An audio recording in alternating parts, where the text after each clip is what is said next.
ಇದುವರೆಗೂ ಕೂಡ ಗೃಹಲಕ್ಷ್ಮಿ ಯೋಜನೆಯ ಅಮೌಂಟನ್ನು ಆರಾಮಾಗಿ ಪಡಿತಾ ಹೋಗ್ತಾ ಇದ್ರಿ. ಸೊ ಈಗ ಹೊಸ 2 ರೂಲ್ಸ್ಗಳನ್ನು ಒಂದು ಕಾಂಗ್ರೆಸ್ ಸರ್ಕಾರದವರು ತಂದಿದ್ದಾರೆ. ಸೊ ಆ ಒಂದು ರೂಲ್ಸ್ಗಳನ್ನು ಫಾಲೋ ಮಾಡಿದರೆ, ಆ ಒಂದು ರೂಲ್ಸ್ಗಳನ್ನು ನೀವು ಫಾಲೋ ಮಾಡಿದ್ರೆ ಮಾತ್ರ ನಿಮಗೆ 2,000 ಅಮೌಂಟು ಕಂಟಿನ್ಯೂಸ್ ಆಗಿ ಬರುತ್ತೆ, ಇಲ್ಲ ಅಂದರೆ ಕ್ಯಾನ್ಸಲ್ ಆಗಿಬಿಡುತ್ತೆ. ಸೊ ಅದೇನು ಮಾಹಿತಿ ರೂಲ್ಸ್ಗಳೇನಿದಾವೆ, ಸೊ ಎಲ್ಲ ಕೂಡ ಮಾಹಿತಿಯನ್ನು ತಿಳಿಸ್ಕೊಡ್ತಾ ಇದ್ದೀನಿ.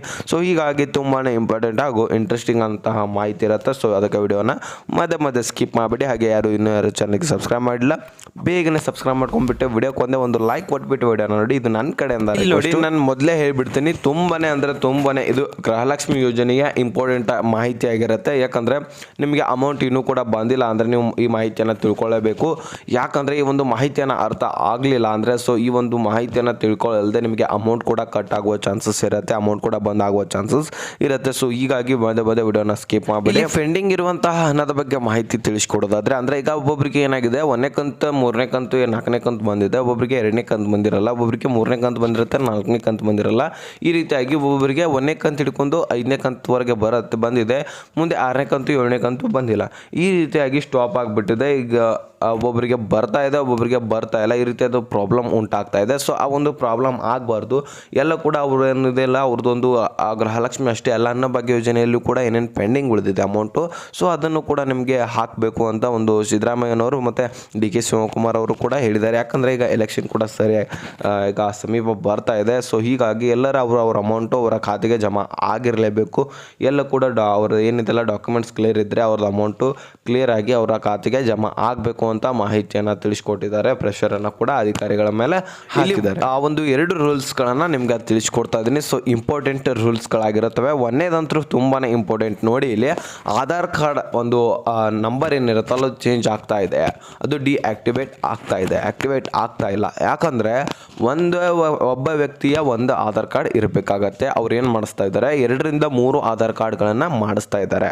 ಸೊ ಹೀಗಾಗಿ ಆ ಒಂದು ಆಧಾರ್ ಕಾರ್ಡ್ಗಳಿಂದ ಒಂದು ಅಮೌಂಟ್ ಕೂಡ ಕಟ್ ಆಗುವ ಸಾಧ್ಯತೆ ಇರುತ್ತೆ. ಸೊ ಡಿಆಕ್ಟಿವೇಟ್ ಆಗುವ ಕಾರಣದಿಂದ ಯಾರ್ಯಾರು ಈ ಒಂದು ಆಧಾರ್ ಕಾರ್ಡನ್ನು 1 ರಿಂದ 2 ಮಾಡಿಸ್ತಾ ಇದ್ದೀರಾ, ಒಂದೇ ಇರಬೇಕು. 2 ಅಥವಾ 3 ಮಾಡಿಸಿದ್ರೆ ನಿಮ್ಮ ಅಮೌಂಟ್ ಕೂಡ ಕಟ್ ಆಗುತ್ತೆ, ಫೈನ್ ಕೂಡ ಬೀಳುವ ಚಾನ್ಸಸ್ ಇರುತ್ತೆ ವೀಕ್ಷಕರೇ. ಸೊ ಹೀಗಾಗಿ ಆ ಒಂದು ಆಧಾರ್ ಕಾರ್ಡನ್ನು ಒಂದೇ ಇಟ್ಕೊಳ್ಳಿ. ನೆಕ್ಸ್ಟು ಆ ಒಂದು ನಿಮ್ಮ KYC ಬ್ಯಾಂಕ್ನಲ್ಲಿ KYC ಆಗಿಲ್ಲ ಅಪ್ಪ ಅಂದರೆ ನಿಮಗೆ ಅಮೌಂಟ್ ಬರುವ ಸಾಧ್ಯತೆ ಇರಲ್ಲ, ಸಾಧ್ಯತೆ ಅಲ್ಲ, ಬಂದೇ ಬರಲ್ಲ. ನೀವು KYC ಕಡ್ಡಾಯವಾಗಿ ಮಾಡಿಸಲೇಬೇಕು. ಆಧಾರ್ ಕಾರ್ಡ್ಗೆ ಬ್ಯಾಂಕ್ ಸೀಡಿಂಗ್ ಕೂಡ ಮಾಡಿಸ್ಬೇಕು, NPCI ಮ್ಯಾಪಿಂಗ್ ಕೂಡ ಮಾಡಿಸ್ಬೇಕು.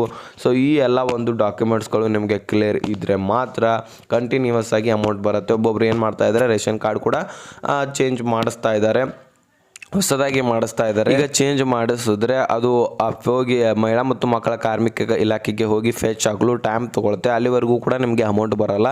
ಹೀಗಾಗಿ ಆ ಒಂದು ಚೇಂಜಸ್ ಮಾಡಿದ ಮೇಲೂ ಕೂಡ ನೀವು ಮತ್ತೊಂದು ಸಾರಿ ಗೃಹಲಕ್ಷ್ಮಿ ಯೋಜನೆಗೆ ಅರ್ಜಿ ಸಲ್ಲಿಸಬೇಕಾಗತ್ತೆ. ಇಲ್ಲ ಅಂದರೆ ನಿಮ್ಮದು ಡಾಕ್ಯುಮೆಂಟ್ಸ್ ಇಲ್ಲೇ ಮೊದಲು ಕೊಟ್ಟಿರುವ ಒಂದು ಅರ್ಜಿ ಸಲ್ಲಿಸುವಾಗ ಡಾಕ್ಯುಮೆಂಟ್ ಏನು ಕೊಟ್ಟಿರ್ತಾರಲ್ಲ, ಸೊ ಅದೇ ಒಂದು ಡಾಟಾ ಬೇರೆ ಆಗುತ್ತೆ. ಚೇಂಜ್ ಮಾಡಿಸಿದ ನಂತರ, ಕರೆಕ್ಷನ್ ಮಾಡಿಸಿದ ನಂತರ ಡಾಟಾನೇ ಬೇರೆ ಆಗಿಬಿಡುತ್ತೆ. ಹೀಗಾಗಿ ನಿಮಗೆ ಅಮೌಂಟ್ ಬರೋದು ಕಟ್ ಆಗುವ ಚಾನ್ಸಸ್ ಇರುತ್ತೆ.